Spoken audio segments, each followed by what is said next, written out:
Ինձ համար շատ ցավալի է, որ այս ղեկավարությունը,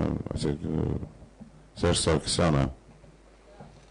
աչքից ոնց որ թե ռուսական էմիսար է թվում։ Ռուսական էմիսարը եւ հատուկ բերեցի ստեղ, որովհետեւ ինչ որ ասում է Վալոդ Ձաձան, պետք է ինքը չես տված անի։ Գոնե բազար անի մի քիչ, այլ եկեք տնկել ես քո հերթերներս դե բազարը չենք ասում, ասած չեմ միանում։ Բայց բազարը մի օգուտ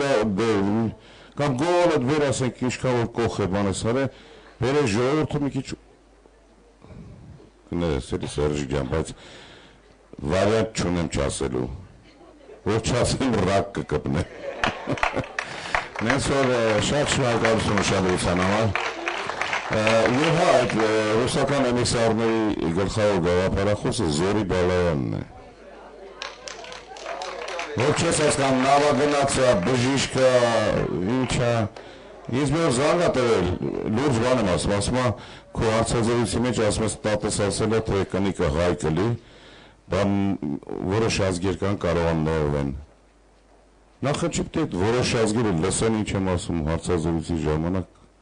հետո կամ էլ իմ կոչերին է ինչ են մտածում դրանք, կամ вообще ճորտային մտածողություն է այդ մարդկանց մեջ, ավելի ես έτσι եմ մտածում, ավելի լավ չլինենք, քան թե լինենք ծնգած։ Իսկ սրանք լպրծում են ու ծնգած են արվում, ոչապես ինչքան կարելի է անպատիվ ապրել, ավելի լավ չապրել, քան թե անպատիվ, անթասիբ, sense կեղտոտ ձևով գոյատևել։ Շնորհակալություն ուշադրության համար։